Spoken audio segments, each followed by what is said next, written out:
Hello everybody, so it's election day today, and if I were motivated to be topical, I'd probably be making a video about how there are no real good options for who to vote for, and to be honest, voting is pointless anyway, seeing as one vote can't make a difference, and, extrapolating some conclusions based upon that reality, and also addressing some silly arguments like, well, if everyone thought that, then nobody would vote. And it's like, well, sure, but the reality is that I'm just me.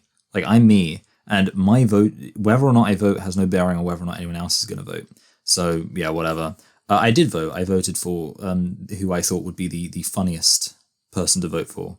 Kind of very Joker-esque. So you can come to your own conclusions about who you think I actually voted for. But I'll just say it was the funniest choice. Anyway, what I actually wanted to talk about is interestingly sort of related in that this video is going to start off with a story about me interviewing the Labour candidate for MP in the 2019 general election in my constituency.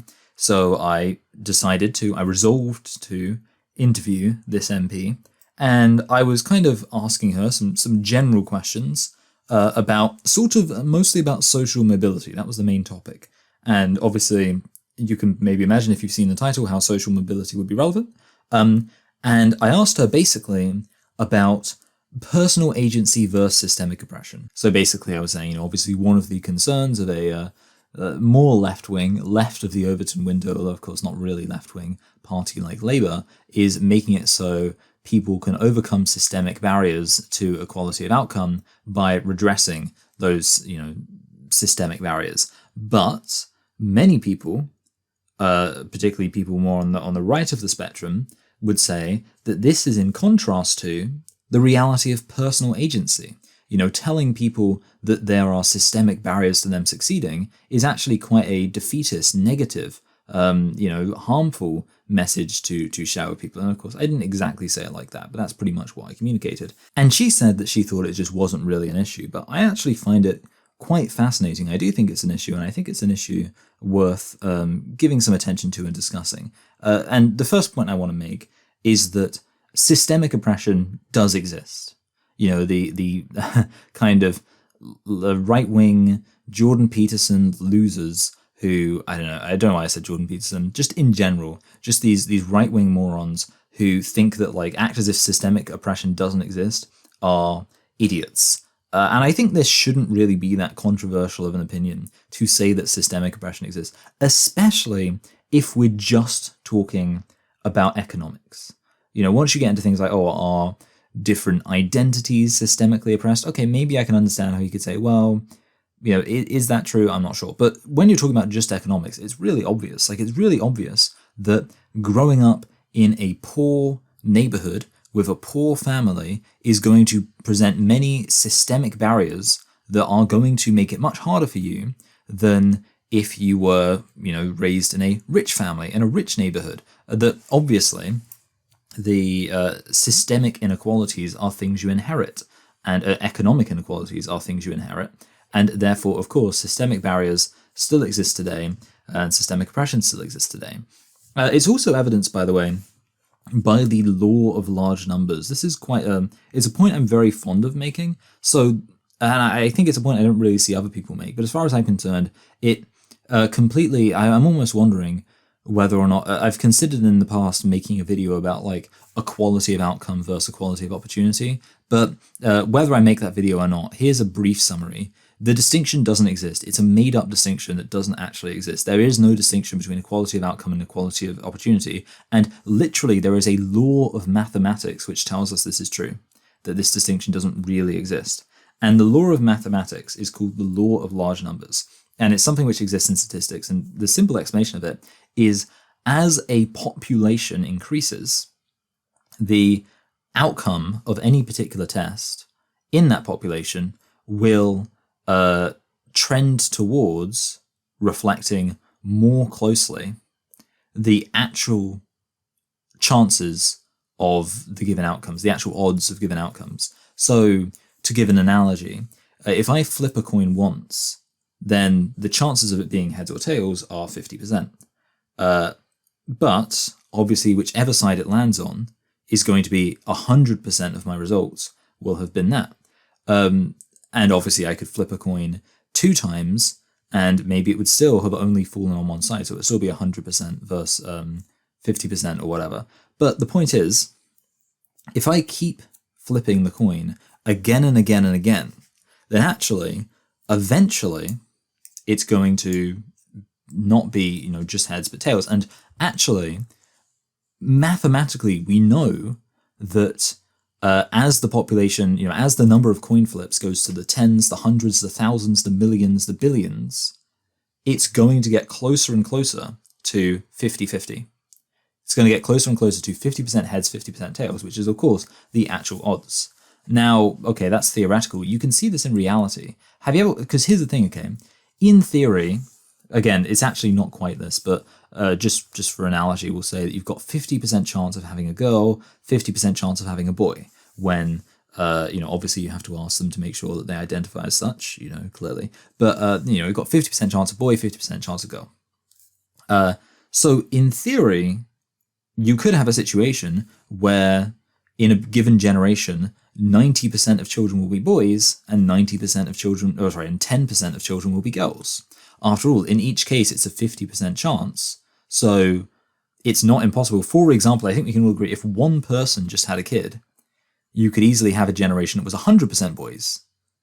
If only, if say 2 couples or even 3 or 4 or 5 had kids, sure, you could still actually be in a situation where just based on the odds, maybe each time the 50% odds work out such that you have them having 100% boys. You could have a whole generation of 100% boys. But again, as you get into the tens, the thousands, the millions, the billions, it just becomes impossible. Well, not impossible, but you reach a point where actually no, you aren't going to ever have a generation that's just 90% boys, even though that should be possible. It should be possible that you would have a generation that's 90% boys, but it just doesn't happen. Indeed, what do we see? Most generations are 50% boy, 50% girl. In fact, actually, all generations are slightly more female than male. And that's because actually you are slightly more likely to have a woman or a girl than a boy. You're slightly more likely to have a girl than a boy. And what this shows is that, again, when you're talking about large numbers, the actual outcome of, in this case, it's not really an experiment or a test, but the outcome of this process exactly reflects the opportunity. So here's the conclusion there. People who say, oh, I don't care about equality of opportunity, I just care about outcome. Well, when you're talking about large numbers, when you're talking about populations of millions, the outcome is the opportunity. It's it's like if somebody said, oh, I don't think it matters that people have 50% boys and 50% girls. I don't think it matters if the next generation of children in the UK is 50% boys, 50% girls. All I care about is that it's like if somebody said, oh, I don't think it matters that the outcome of the births for the next generation in the UK is 50% boys, 50% girls, roughly. I just think there needs to be an equal opportunity that it will be 50% boys, 50% girls. And it's like, well, look, the opportunity is the outcome. Because you're 50% likely to have one or the other, that's going to be reflected in the actual population. So what's the point here? In a purely statistical sense, what we want to look at is, let's suppose we split the UK into fifths. I guess, I feel like there should be a fancier word for it.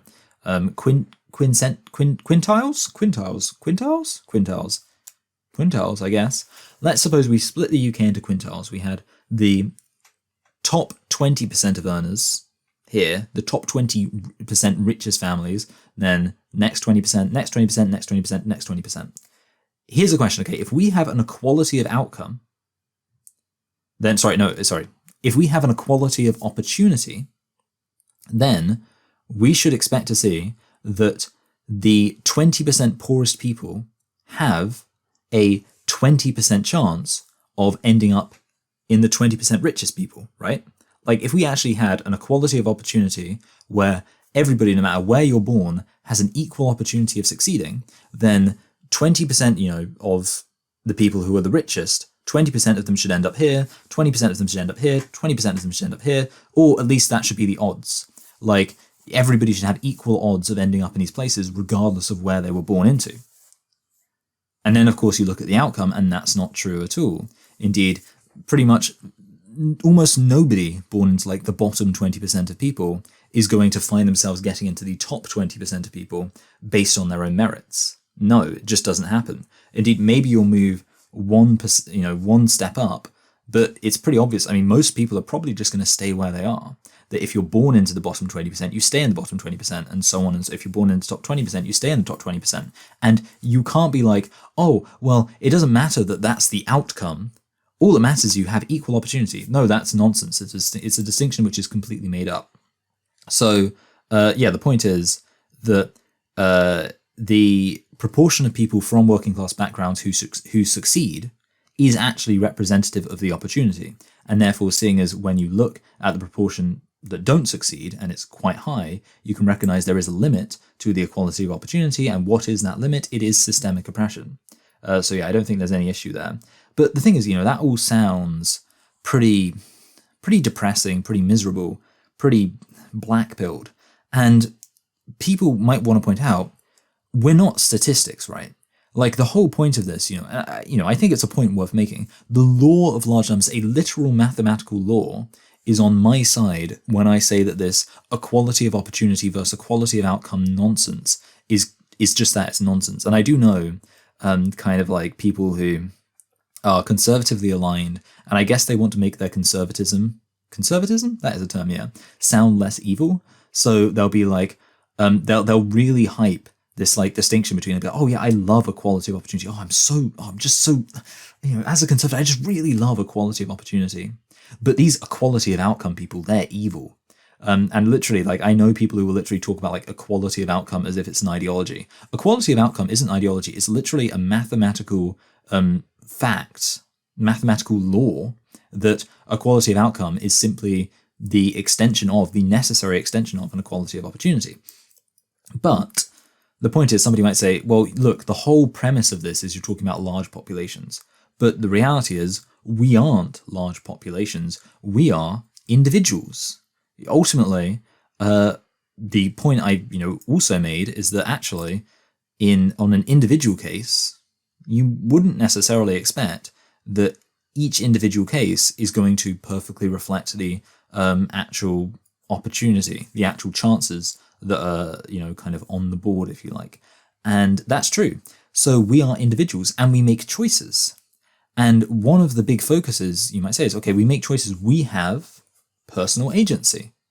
Sure, it's true that there might be, this undeniable statistical truth which points to the reality of systemic oppression, but we're not governed by statistical truth. We're governed by our own ability, our own agency to make choices. And one of the big criticisms of something like critical race theory, especially when critical race theory is being opposed by black people, is that it's making black people into victims. Because that's the thing, if you talk all this stuff about, oh, black people face systemic oppression, and that's your big focus, just how black people are systemically oppressed. Well, that's not actually a particularly empowering, particularly nice, particularly, motivating message to tell black people. And, there are lots of people who will say, almost with no regard to whether or not the claim of systemic oppression is true, like it's almost as if it's irrelevant, what they're saying is, well, regardless of whether or not this is true, the harm of critical race theory, the harm of talking about the systemic oppression, is that it's not going to motivate black people to succeed. It's ignoring the personal agency of black people. And, I'm only talking about black people just because that's mostly the context in which I've heard this being spoke about. It's not motivating black people to want to use their personal agency to succeed. When you say to somebody, because of these systemic forces beyond your control, you are oppressed, and there are barriers that stand in your way, and statistically, none of you are going to actually be able to, you're basically born into a rubbish situation and you're just going to stay there, and that's the statistical reality of the situation. Saying all of that is an incredibly non-empowering message that's very much going to stymie any effort of personal growth from individuals. So goes the argument. And I actually think this is a compelling objection. It's very compelling. Indeed, it's compelling to a lot of people. I can totally understand why many people, not just conservatives who want an excuse to not have to care about racial inequality, but even, other people who might not be evil. I'm being mean in this. But no, the point is that I can understand why loads of people would actually be like, yeah, that's a good point. I like black people. Call me Jerry Maguire. I love black people, and I want them to succeed. I want black people to believe that they can succeed, because that belief is key to actually succeeding. And even if the vast majority of them don't, there's some work going on outside. I'll just finish this up real quick. This little sentence right here. Even if the vast majority of them don't, at least when they're trying, they have a better chance than if you just tell them blah, blah, blah, systemic oppression. Now, I do just want to probably not do justice to the question of, can talking about systemic oppression, does that help? Because to be fair, I am kind of granting a lot here, maybe, by acting as if the people talking about systemic oppression are just being black pill doomers who are basically just putting the focus entirely on the negatives and not talking about solutions. And of course, that's actually not fair.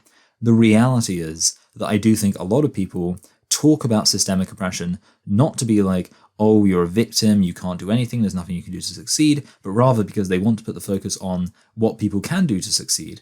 And indeed, while I would imagine most people who talk about systemic oppression aren't talking about individual action, because definitely this isn't really an individualist kind of way of viewing things, they might talk about actually how black people can use agency, their own agency, to engage in, and in this, I don't need to talk specifically about black people, I can talk about any kind of systemic oppression, so perhaps just returning back to economic oppression briefly. Poorer people, disadvantaged people, can use their agency to organize collective action which can achieve results. So in that sense, it's not true that this talk about systemic oppression is actually totally just being like, oh, there's nothing you can do to try to succeed. But so that's kind of the thing. But I will say that I do think that you could say that a lot of the time, at least the way some people communicate it, it does sound incredibly negative. It does sound like, oh, there's just nothing you can do. We're not in the problems business, we're in the solutions business. And a lot of the time it seems like there's just a whole load of problems, but we haven't got these Fred Hamptons out there, even though we would love to have Fred Hamptons everywhere. We don't have these Fred Hamptons out there organizing things, bringing things together, saying here are the solutions, here's what we're going to do, here's how we're going to take action to address these systemic issues. Which is not really surprising. Obviously I could do my classic, I suspect that the neoliberal capitalist elite is probably to some extent controlling the conversation. So it probably makes sense that you mostly see when people talk about systemic oppression, they talk about it in terms of just the negatives.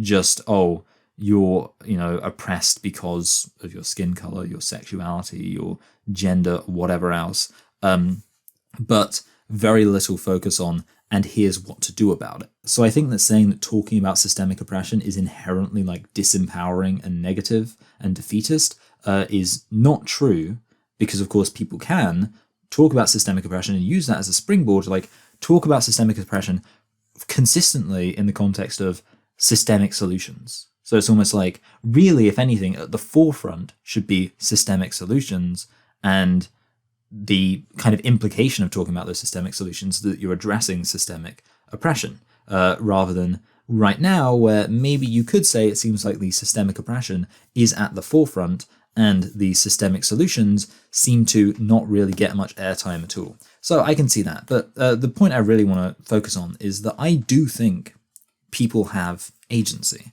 Of course, that's kind of what matters here. Because while I can say, well, systemic solutions to systemic oppression exist, the other point being made here is, well, sure, there might be systemic solutions, but there's also personal agency. There's also the fact that people can take control of things for themselves, grab life by the horns, pull themselves up by their bootstraps, and succeed. And I want to say that I actually do think that's true. I want to even put myself out there, put my flag in the ground, and make perhaps a surprising claim, a claim that many people might not expect me to make. Because, obviously I'm this kind of Marxist-y guy who is clearly very aware of the reality of systemic oppression. But I'm going to make this claim. I think that you can do all right for yourself no matter almost, not quite, but almost no matter what the situation you're born into is. I think that based on your own personal agency, based on pulling yourself up by your bootstraps, you can actually succeed. You can do all right. I'm not saying you can become like a billionaire or anything like that, but I don't think that should be people's goals. I'm not saying you're going to be on the Fortune 500 or whatever it is, but you can get to a point where you're doing okay. You can get to, so right now, for example, in the UK, we're in the middle of a cost of living crisis. And I think one of the ways you can tell you're doing all right is if the cost of living crisis isn't really affecting you. And for my family, for example, the way I would say that my family is doing all right is that we're not really being affected by the cost of living crisis. Like for us, it's more of a cost of living annoyance. It's more of like we're spending more than we want to be. It's not, oh no, we're struggling to make ends meet because we literally don't have enough money to buy food. That's kind of my definition of all right. When things like the recession, like cost of living crisis, all that kind of stuff is an issue for lots of poorer people, but it's not an issue for you. That's the point at which I would say you're doing all right for yourself. And of course, I believe, as a kind of Marxist-y type, that everybody should be in that situation. But, you play the hand you're dealt. And the hand we're dealt right now is this capitalist society where I can understand anybody having the main motivation of being like, well, I want to be all right for myself. And with that motivation in mind, I want to say that I actually believe anybody, almost, regardless of their situation, can succeed. Now, I will clarify exactly what the kind of exception is here. I think if you have like if you have guardians who actively are sabotaging you, then you're probably screwed. Like people who, for example, have like drug addicted parents who are literally robbing their own kids. Well, then if your parents are literally like robbing you, like not actually supporting you at all, basically being more of a financial drain on you than anything else, then I would imagine you're pretty much screwed. But assuming you're in any situation that's slightly better than that, I reckon in the UK, you can succeed. You can do all right for yourself. We're talking kind of like middle class, even if you are born into a poor situation. And ultimately, yeah, I believe you can do that based on your choices. And I want to talk about my advice on how to succeed in life, just for context mostly. And it's a 10-step plan split into 3 phases. So step 1 is study a lot to get good grades. And in GCSE, this doesn't really matter so much because no one really cares about GCSEs. But when you get to A-level, that's going to determine what university you go to. And this is important. Here's the thing, okay? Really obvious point. If you have personal agency, you can study, you can teach yourself, you can learn, you can go to the library and read. There are people, there's a library that I used to go to, which is close by to some kind of dodgy housing estates. And I imagine that was probably by design, the logic being, well, we want to make it so these people close by, who live in this dodgy housing estate, probably, are they going to have the most stocked bookshelves? Well, no, but we'll put them close to the library. And this library was big. It had like lots of non-fiction academic books. And there were people there who actually did, and obviously it sounds a bit kind of almost prejudice to say this, but the reality is it's just one of those things you can tell who seemed like they might be from those dodgy housing estates. What exactly it was that gave me that impression, I don't want to get, say anything more controversial than what I've already said. I'm just going to say, I looked at them, I was like, okay, yeah, I think these people might be from these dodgy housing estates. But to be honest, this is not a bad thing, because what were they doing there? They were there at the library studying. They were from these dodgy housing estates, but they had used their personal agency to say, you know what I'm going to do? I'm going to get myself down to that library and I'm going to study. And that's something that you can choose to do. Of course. Step 2 is extracurriculars. So I would say, obviously, a sport would be good because it shows teamwork, and also something like the debate club or writing for your school newspaper. I suppose this is the point. Well, part 3 would be getting a part-time job. While you're at school, get a part-time job, especially if it can kind of contribute meaningfully to the experience that you'll be able to kind of put on your CV, resume as it's called in America. I actually think freelance writing would be a really good option here. And with this in mind, I think that my advice would be almost assume you want to go into journalism, mostly because I think journalism has a lot of transferable skills to other kind of white collar jobs, the kind of jobs people do when they're doing all right for themselves. And also because the kind of, the sort of extracurriculars going to have with that are going to impress anybody. It almost doesn't matter what you end up deciding to do. If you go down this path, you're probably doing okay. So my advice would be see if you can actually start doing some kind of freelance writing. I'm giving this, I just want to stress, by the way, I'm giving this advice as if I'm talking to anybody to whom this advice is useful. I want to stress, this is literally just context for how I think you can succeed at life. It's not really meant seriously as advice, although I do think it would function as such if somebody wanted to take it as such. But of course, in order for this to work, somebody would have to be 13 watching this, because I'm talking about stuff you're doing in advance of your GCSEs. But yeah, basically, you can do that. You can do the old journalism thing, and of course, yeah, that way, if you're doing freelance writing, you can actually make some money from it while also putting stuff on in terms of experience. I would say even the thing is the amount of money you're likely to make from a part-time job when you're like a teenager is so low that I would say it's almost not really worth doing unless it's giving you experience. Because the reality is like saying putting worked at McDonald's on your CV. I just don't think it's going to achieve that much.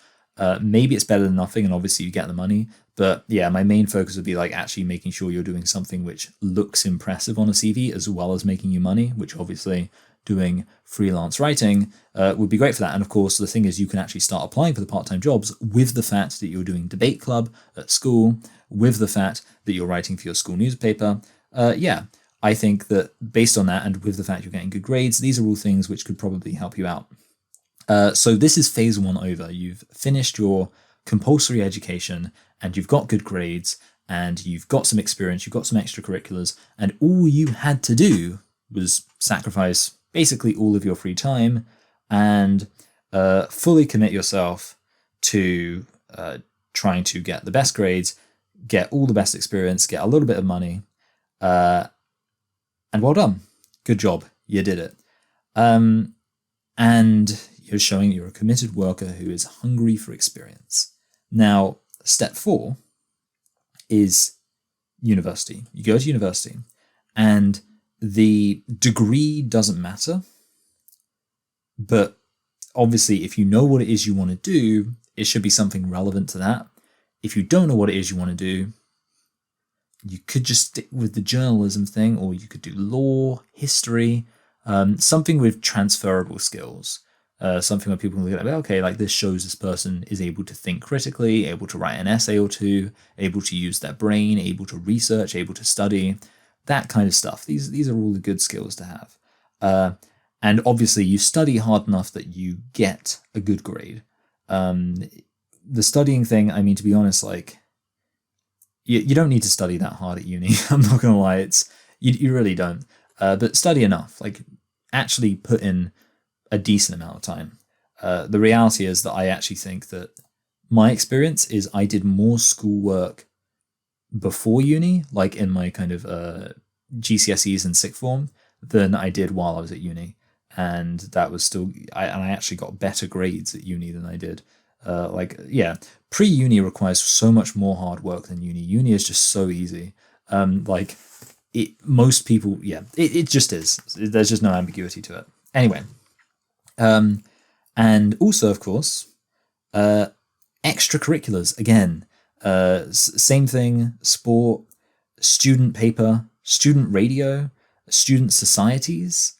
So yeah, basically I think this is probably a thing in America too. Like there are different societies. There'll be like the Law Society, the History Society, in, of course, my alma mater, whatever. There's the Free Speech Society, which recently invited Julie Bindel to give a speech. So the Free Speech Society would be something, I didn't join it, but whatever. That's something you can do. Anish shows that you're part of a group, that you show initiative, all that stuff. I just realized I counted wrong. This is actually an 11-step program, because step 5 again, step 5B is take out as many student loans as you can. Now, here's the key thing. Student loans are good. Being in debt is not great, but it's better than not having any money at all, right? Like if somebody said, I could either have no money or £1 million and I have to pay it back, I'd take the £1 million, because that £1 million means I can buy a house outright and not have to pay mortgage, all that kind of stuff. Like it's better to have £1 million just around that you can do whatever with, rather than being paycheck to paycheck, all that kind of stuff. Especially seeing as student loans in the UK are offered at incredibly favourable rates. Like it's basically the best deal. And there's actually, and this is the key thing, there is a rule in the UK that you don't have to start paying back your student loans until you're making a certain amount. I, for example, haven't paid back any of my student loans because I've never been making enough money to, I'm not a very money motivated person, and therefore I've never made enough money that I've actually had to pay back my student loans. So I don't have to pay them back at all until I start making that amount of money.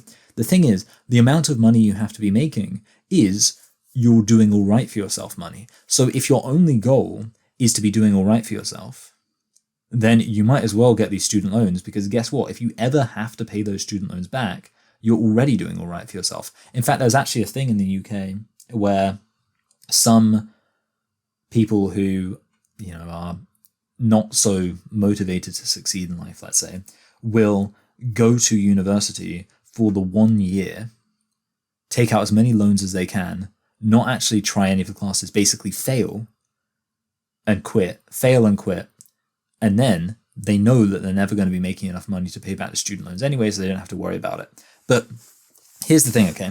You get as many loans as you can, because that means you can just add, you can just get as much money as you can, like maintenance loan, all that kind of stuff. It's great. You're just going to, it's not like a huge amount, but you're going to get an extra couple of £1,000 from it. It's good. It's good money to have. Now, step 6 is get some way of making money while at uni. So again, I think that it can be anything. Could be being a waiter at a restaurant or whatever else, but freelance writing is, again, I think probably the smartest thing to do in terms of like looking good on a CV.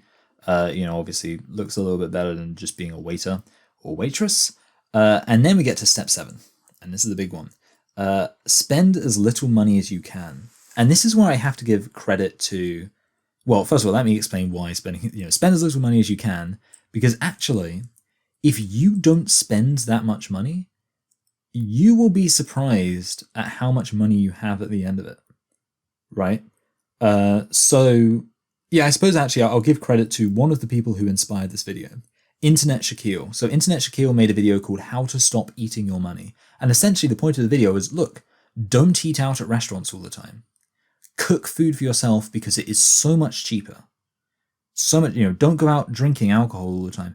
There's so much money that you just spend by doing all of this stuff habitually, by eating out at restaurants a lot, by going out for drinks a lot, by getting takeaways all the time, all that stuff. This stuff just eats away at your money. And essentially, Internet Shaquille ended the video by saying, look, you can make fun of the boomers who say that eating avocado toast all the time and like drinking too many coffees from Starbucks is pricing you out of making it so you can't buy a home. Laugh all you want at the guy who said that avocado toast is pricing you out of home ownership, but making memes about I'm supposed to have how much saved by 35 isn't gonna put your kid through college or pay for your funeral. So don't be surprised from the beyond when Junior spits on your grave at the end of his eulogy for you. But there's like basically is pretty much conclusion. There's some truth to that statement, and indeed there is some truth to that statement because yes, this amount of money adds up. And sure, you know, PragerU was pretty dumb when they said, well, if you just don't buy Starbucks, you'll have enough money to buy a house. It's probably not that simple, but actually, yeah, if you like that, those little things, they do add up, and that adding up, like I know people who have jobs, have good paying jobs, and they should have tens of thousands of pounds in the bank, but they are so willing to just spend that money. They're just so willing to spend it on completely unnecessary things. I'm very frugal. Like I said, I'm not very money motivated, but one of the reasons is because I don't need to be very money motivated because I'm frugal. But yeah, the point is, and also, I mean, it's things like subscription services. So many things. Like the fact that, here's the thing, you can laugh, like I say, at PragerU and all of these stupid like little articles are like how to be a homeowner by the time you're 20. Don't, or you know, like maybe by the time you're 30 or whatever. Don't buy all of this stuff. And you can laugh at it, but the fact that these like nonsense subscription services exist, like HelloFresh, like Dollar Shave Club, like all of this stuff, the fact they exist shows that some people are spending money on frivolous stuff. And it's not like, it can't just be the super duper rich elite who are spending all of this stuff. I'm betting a lot of it is the kind of, you know, millennials who, and you know, maybe even Generation Zs at this point, who are kind of struggling financially and worried about home ownership, and you know, like worried about being able to have that sort of money that they need to get to the next step in life, but they're just spending their money on stuff they really should not be spending their money on. So my position would be, you're making money, all you want to do is spend that money on the most basic clothes from like the most basic shop you can, and one of the cheap supermarkets, Savers brand their food. Like, I mean, it's kind of mental to me that people talk about like store brand stuff as if it's like a bad thing. And it's like, I have never once in my life, when I've been eating my Asda brand cereal, thought to myself, whoa, gee, I wish I was eating Kellogg's. Why would that confer any benefit at all? Like, who are you? I don't really, again, like, the fact that, like, non-store brands exist, that shows some people are spending their money on frivolous nonsense. Why? I mean, there are some instances where I think it makes a difference. I do think, well, actually, a good example is, like, cola. I think, like, store brand cola tends to taste horrible, but unless you've, like, I've decided that based on having tried store brand cola several times, and to be honest, I don't actually drink Coke at this point. It's not something I'm, you know, I only drink water. There we go, that's another thing. Only drink water. That will save you money. But most of the time, you know, like the idea that there are people who are like, well, I don't want to eat this store brand stuff. I want to spend unnecessarily more money on branded products. I don't understand that at all. It's something that's never really appealed to me.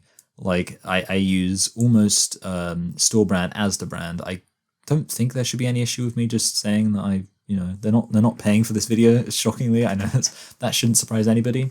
Yeah, I just say Asda because they're really cheap. They're like owned by Walmart or something. Anyway, but yeah, I only do store brand Asda for everything. Like my soap, my toothpaste, my bread. It's all, yeah. I don't know who's spending all of this money and being like, oh no, I want the premium stuff. It's like, well, why do you just want to have less money? I'm not sure. So I think I've labored this point enough. Don't spend unnecessary amounts of money, and you will be surprised how much that money adds up. Now, step 8 is arrange proper internships for every summer that you're out of uni. So it will be either 2 or 3. I think you should do a master's.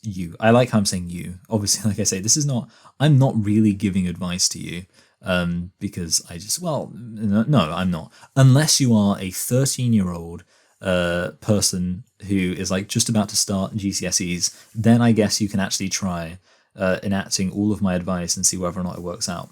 But yeah, basically arrange internships for every single summer you're out of uni, which would be 3 summers. And those 3 summers, you want to like just work all the way through the summer. It's probably like 3 months, maybe like just under 3 months that you have the summer break. Yeah, work on it. Get that bread. Good job. And there you go. That's phase 2 complete, aka the university phase. Again, so what you've done is you don't want to drink. You don't want to go out when all of your friends are going out partying. Like basically being teetotal is pretty much a must here. When all of your friends are going out partying, you're going to be, nope, I'm not doing that. I'm not going out. I'm staying here. And by not spending any of that money, a lot of this money that you're, not doing anything that's not a kind of structured activity, you have gained meaningful experience. You've got good grades. And also, yes, you have saved that money. That money, that student loan, that maintenance loan that you've got, that you've applied for. And by the way, if you're from a poorer background, you can probably get a bigger loan. Like I think actually that's a reality. And actually, I think you can also get bursaries, which is like a loan, but you don't have to pay it back. So with all of that money, you're now maybe sitting on something a little bit more impressive. You've hopefully made some of your money from like the freelance stuff. Hopefully you're able to get paid internships. And again, based on the experience you have, that shouldn't be that unrealistic. Think about how big your CV is looking right now. You've got all of these extracurriculars, this university, all of this stuff. You've got a lot on that CV. And how did you do it? Was there any, here's the thing, was there any like unassailable systemic barrier standing in your way? No, there wasn't. There wasn't really. Like if you are just, insert whatever extreme degree of kind of systemically oppressed group you like, living in the projects, all of that, that doesn't mean you can still apply for your school's debate club. You can still write for your school newspaper. No school newspaper is ever going to say, oh, I'm sorry, inner city black kid, you're not allowed, you're too poor and black to write for our school newspaper. That's not going to happen. So no, you can still do that. And then this ditto for the debate club. You can almost certainly still, based on that experience, get some kind of freelance job doing, writing or something like that. Again, that's what I know. There are potentially other jobs. You can probably get some kind of job that both would offer impressive looking experience and some money. And if you have to choose between the two, then I guess go for the impressive looking experience over the money. But the point is, then once you've got to university, again, there's no systemic barrier. There's no, believe me, if there was any society, university society, that had a rule which said you can't apply for us if you're, you can't be part of this society if you're too poor or from like a systemically disadvantaged group, that society would not be lasting very long. Indeed, you could probably make a name for yourself by calling out that very obvious discrimination. No, the reality is that there is simply no systemic barrier there. So yeah, ultimately, the reality is that just based on your own personal agency, your own personal initiative, your own choices, you can succeed. So step 9 is make sure with all of your impressive experience, you land the best job you can, and you are ready to do it as soon as you're done with university.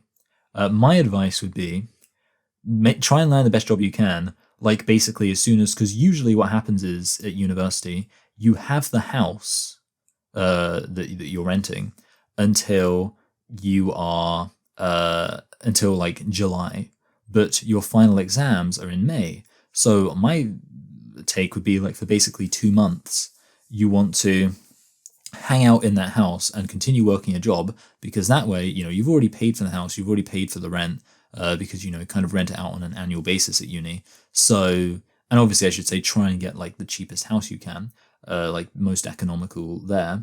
And basically, try and make it so you're already working a job. And then having been, now you're doing that job, your next step, step 10, is to buy the cheapest house you can as soon as you can. And if you can live with your parents, great. But generally speaking, your goal should be to minimize your mortgage while not spending a second paying rent, because rent is not good. The reason why rent is obviously terrible, because the thing about rent is if, let's say, you buy the cheapest house you can, well, And let's say you've got a big mortgage. Well, the good news is eventually you will pay off that mortgage. And once you've paid off that mortgage, every single bit of money you earn after that is going to be money that you can save up. You know, you never actually have to pay any more money off towards the house again. And eventually, once you've built up even more money, you can sell the house and buy a better house with the extra money you have, which of course is not, you know, with rent instead, it's like, it never stops. There's no point at which you've paid off enough rent and suddenly you own the house. So yeah, get a house that you can buy outright, even with a mortgage, because once you've paid off that mortgage, suddenly you're a homeowner. You can just sell that house and buy another house. And that's great. You know, like now you're done.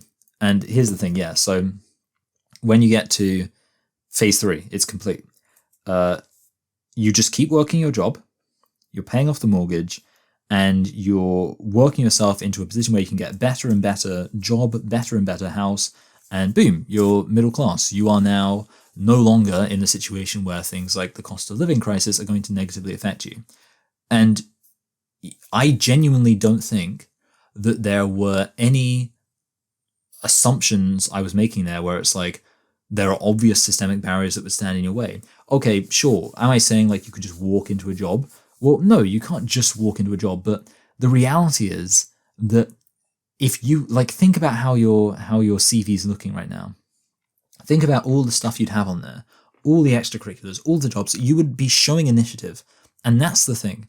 I think I genuinely do think that in the UK, if you show that level of initiative, it doesn't matter who you are, you will succeed. My point is, yes, in the UK, if you really try, if you have that initiative, if you have that drive, you will succeed. That is my take. So, here's the question. Should I go hang out with Ben Shapiro and Jordan Peterson and say, just pull yourself up by your bootstraps, just clean your room, just show that initiative, you know, just stop complaining about systemic oppression and just go out there and succeed? No. And the thing is, I do want to stress that I don't think what I'm laying out here is impossible. I do genuinely think, yes, that anybody can go out there and succeed, and that this is actually something which somebody could, in practice, do. Somebody, if there is actually a 13-year-old listening to this, I do believe they could take everything I've said and they could actually do it and they could succeed. However, a really key point is that this is not what I did, right? Like, that's the thing I shouldn't ignore. I can sit here and tell you that if you show this initiative and you show this drive and you use your personal agency, which yes, you do have, systemic oppression exists, but you have personal agency to go out and put in work every single day, grind, and you will succeed. I can say all of that and I can mean it. But what I shouldn't ignore is that this is not what I did. I didn't actually do any extracurricular stuff. My CV is abysmal. It's awful. There are very few things here where I can actually say that I worked hard, that I showed this initiative. Most of what I'm saying here, I didn't go to any societies at uni. I have many regrets about the fact, there certainly part of this is almost like one of the reasons I came up with this, explanation of what you could do to succeed is partially thinking about stuff that I should have done. I was like, oh man, and obviously I'm quite into journalism. So I thought to myself, I should have written for the student paper. I should have got onto the university radio station earlier on. I should have started writing for, I recently got a freelance writing job, but it actually really doesn't pay very well at all. And I was kind of looking up the company and people were saying, oh yeah, this is a good company to write for when you're kind of in high school, when you just want to get some pocket money. And I'm like, oh God, I'm in my 20s and I'm doing this just to make some money. And I'm like, man, why didn't I could have started writing for this at high school. And that's kind of the thing, lots of the stuff I didn't do. And the point is that I'm still doing all right? I'm still doing pretty good. And here's the thing, if I were a inner city, poor, working class kid and I did everything I've done in my life, I would be probably homeless, let's be honest. The point is that the moderately wealthy can make huge mistakes, and sometimes not even mistakes, sometimes just like actively not care. Like, they can go off, the moderately wealthy, and of course the especially wealthy, but the point is I'm just saying the moderately wealthy, just to make the point more extreme, can go off and explore the world for like a year, not doing any work, spending huge amounts of money. I have plenty of friends and family who have had a gap year where they've just traveled the world, spending very large amounts of money, not earning any money, and then they've come back and they've been fine. Imagine like poor people just couldn't do that. They couldn't go off, spend huge amounts of money, not make any money, come back and be fine. But apart from those decisions that obviously make a difference, it's also true that, wealthy people can make mistakes even. Wealthy people can become drug addicts. And these are things which would ruin the lives of working class people. Here's the thing, I'm making this point about how a working class person can succeed. And yes, a working class person can succeed, but a middle class person can completely fall off, become a drug addict, and lose a job or whatever else, even get a criminal record and stuff, and still possibly be able to still do all right for themselves. And that is the difference. And ultimately, privilege is very rarely a totally free ride. It's not as if you're from a wealthy family, well, here, just have everything for free. No, but what it is a huge leg up. Privilege is not, you can have a super cushy, fantastic job, no questions asked, just here you go, sir. But what it is, there's two people who both were drug addicts, but one of them is, had like a family who could support them, who was able to take care of them, who could even maybe afford to send to rehab or whatever else. And now they're in a position where they're able to apply for a job, while the other person had nobody who could support them and basically went homeless or something like that. That's privilege. And the point is, very clearly, that a working class person can do everything right and succeed. They can. But they shouldn't need to do everything right in order to succeed, because that's not what middle class and upper class people need to do. So my issue is that I feel like a lot of the time the people who believe in systemic oppression, which includes myself, what they'll often say is, you can do, systemic oppression means you can do everything right and still fail. And I don't think that's true, really. I mean, technically, yes, sure, you possibly can, but I just don't think that's really honest. I think the reality is if you do everything right, you will succeed. The reality of systemic oppression is not that if you do everything right, you will still fail. It's that if you do, it's that you need to do everything right in order to succeed. I think this also applies to violence, and I want to make this point here because I think it's relevant. The big problem with the whole he was no angel argument, whenever somebody gets killed by the police, or as a victim of police violence, the big problem with saying he was no angel is that being an angel shouldn't be the standard. So obviously, when somebody gets killed by the police and it turns out they were a drug dealer or whatever else, or they used to get into fights, or they used to drink, or they, have a photo of them holding a gun. The point is, none of those things should carry a death sentence. So it doesn't matter whether or not he was an angel. Being an angel shouldn't be the standard for not getting killed by the police. It's one reason why there's a video on YouTube called Black Man Groundhog Day, or it's Groundhog Day is a black man. And the basic crux of the sketch is that obviously in Groundhog Day, the point is he keeps repeating the same day over and over again, and basically kind of changing his behavior as he repeats the same day. And in this Black Man Groundhog Day, the basic premise of the sketch is that he gets shot by the police and then he wakes up the next, he then loops through the day again. And the joke of the video is that there is nothing he can do to avoid being shot by the police. So he tries everything he can do, but he still every single time gets shot by the police. A man of the Lord. You got an APB out on grilled cheese? No matter what I do, no matter how I act, no matter what I wear, you all are still gonna shoot me? Get down on the ground. Uh-oh. And the big issue I have there is, again, it's kind of the same issue of like saying that there's nothing you can do. No matter what you do, you will still get shot by the police. And I don't think that's accurate. I think the better way to, because no, look, the reality is that I don't think it's true that if you're a black person, no matter what you do, you will be shot by the police. That is, I mean, I feel like that should kind of go without saying. It's not as if just like as soon as the police see a black person, they automatically shoot them. No, the reality is, of course, that if you do absolutely everything right, you will almost certainly be fine. Almost certainly you will be absolutely fine if you do absolutely everything right. If you don't mouth off, if you don't have a criminal record, if you haven't done anything that would, anything that would make the police think you're like a bad person or whatever else, if you don't hang with the wrong people, if you do everything right, you will be fine. But the point is, you shouldn't have to do everything right. That's the point. So that's why I don't really like how the point of the video is saying, well, even if you do everything right, you still won't be fine. And I just don't think that's true. I don't think that's accurate. And I think that a lot of people who are inclined to disagree are going to think that's a bit silly.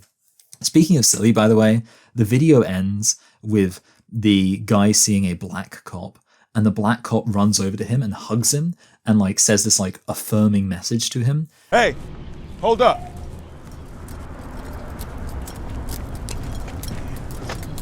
Hey, all we can do is live, brother. And I just think that's really dumb and like complete like ID poll liberal crap and incredibly tone deaf, considering the reality that, of course, black policemen tend to overwhelmingly act just as much like the kind of violent militant wing of the capitalist state as any other cop does, far more so than they act as like the brothers in arms and like solidarity and all that with other black people. No, and I'm not saying that, well, the whole all cops are bastards thing is a whole thing for another time. But yeah, I just think it was very kind of lame to have like this, like, oh, it's a black cop, of course he's going to be really nice and friendly. That's not true. Not true at all. And yeah, incredibly just tone deaf, I think. The other issue, of course, of this whole like, there's nothing you can do to avoid being shot by the police attitude is not only do I think it's wrong, it's also like, even if it's right, way harder to defend. Like the claim of, no, there's literally nothing you can do. No matter what you do, you're definitely going to be shot by the police.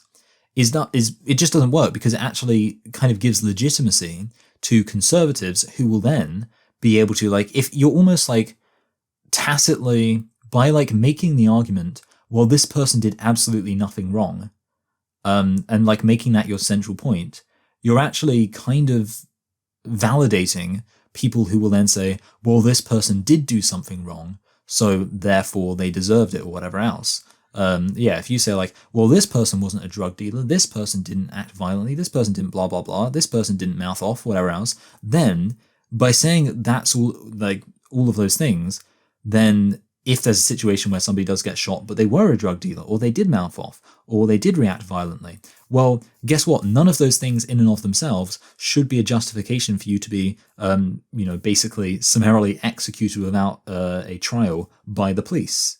So you're actually, but then of course, the fact that you've like put the focus on all of these things they didn't do, and be like, didn't do this, didn't do that, they did everything right, and they were still killed. Then, once somebody does find something they actually did do wrong, they can be like, oh no, actually no, they did do something wrong, and now your argument looks much less credible. Which is why the better thing to do is say, they did mouth off, they did react violently, they did have a criminal record, and they still didn't deserve to die. And that's my take, like on when we're talking about police violence, which is a good example of when we're talking about systemic oppression, and also when we're talking about, people being financially well off and just able to kind of succeed and live comfortably. I do genuinely believe in both of these cases, if you do everything right, you will be fine. You will be fine. Like, personal agency is relevant. And if you use your personal agency to do everything right, then you will be fine. But the point that really matters is that nobody should have to do literally everything right in order to be able to live. doing absolutely everything right shouldn't be the standard. And that's kind of my take. So if we return back to kind of the essential conflict, I think perhaps a good message would be that you can succeed if you do everything right, but you shouldn't have to. And I think that's a far more powerful way of communicating the reality of systemic oppression while also accommodating for the reality of personal agency than the claim you seem to get nowadays, which is, oh, no, there are these systemic barriers, systemic oppression, systemic racism, whatever else, and these things mean that even if you do everything right, you're still screwed. I do actually agree with conservatives. First of all, I think it's wrong, but second of all, I agree with conservatives. I think that's not a good message to tell people. Telling people even if they do everything right, they're still screwed, I don't think is a great message. I think it's better to say, no, if you do everything right, you'll probably be fine, but you shouldn't have to do everything right when so many other people do all sorts of horrible, terrible things and stupid things as well. Or maybe even just make honest mistakes, or whatever else, and they still do fine because of systemic advantages they have. Now, would this actually work politically? Would this be good at galvanizing people? Would this kind of solve, I guess, the kind of political optics problems involved in this? I'm not sure. I think it would be, I do think it would be a perfectly powerful way of communicating the reality of systemic oppression. I do think that message of if you do everything right, you will succeed, but you shouldn't have to do everything right. Doing everything right shouldn't be the standard. I feel like that is a good way to communicate the reality that systemic oppression is real, because if people are expected to do everything right in order to succeed, while other people are able to do so much wrong and still be perfectly fine, I think that does show that there is a really serious problem with systemic oppression in our society. The fact that, because obviously when I say I made loads of mistakes, I didn't do everything perfectly right, and I'm still doing all right for myself, the point I'm making there is not so I should actually be doing terrible. The point I'm making is other people should have, when I look at a homeless person, for example, my assumption isn't, well, they did everything right, but they were still screwed. No, my assumption is they probably made mistakes. They probably did stupid decisions. They probably engaged in self-destructive behavior. But you know what? I have too. And I'm not a homeless person. So that's the issue. And I would like it. I would like to think that message would actually get through to people, and that way of thinking about things would make people realize that systemic oppression is a problem. But I'm not sure. Maybe people would just, if they heard that, be like, well, yeah, okay, they should do everything right. If they can do everything right and succeed, what's the problem? Just do everything right then. I don't know. I have no faith in anybody. I do think that it would, maybe, I don't know if people really care about this as an actual positive, but I do think as far as actually being a bit more empowering and kind of recognizing the reality of personal agency, my way of talking about it is a bit more valuable. And I do think it would be nice to, certainly spread a message around the UK, especially, with the UK being quite a class-divided society, spread a message around kind of the working class of the UK to be like, hey, and it's kind of weird using the word working class because there are actually working class people who are doing perfectly well for themselves. One of the things I've kind of ignored here is the fact that going into a trade is actually a pretty viable strategy for doing all right for yourself, and that doesn't involve having to go to university or getting extracurriculars or really taking this kind of academic path at all. But that's just because I don't know, I couldn't be bothered. But the point is that when I say working class, what I really mean is poor people. For some reason, I always feel uncomfortable saying poor people. It always, even though it's just the reality that there are people who are poor, it feels like a very judgmental term. But poor people is what I mean. So I'll say poor people. I think it would be good to get a message going around which is basically to poor people, hey, you can succeed. You can try hard and you can succeed and you can make your life better through the choices you make. And there are not systemic barriers that will absolutely prevent you from succeeding. But also, do be aware that we do live in a society that isn't fair, and that what is expected of you to be successful is not what is expected of many other people, and that is unfair. I would like to think that is a message that would actually resonate with people and, you know, basically be the best of both worlds in terms of acknowledging, hey, you can succeed, you can use your personal agency to make choices that will make you more likely to succeed, while also acknowledging the reality of, my ears just popped, the reality of systemic oppression and how that's a problem. Anyway, so that's the end of the video. I haven't recorded one of these in a while, so I'm doing a little outro thing, almost as if I don't actually just end videos on this channel by cutting to black basically without any kind of outro at all.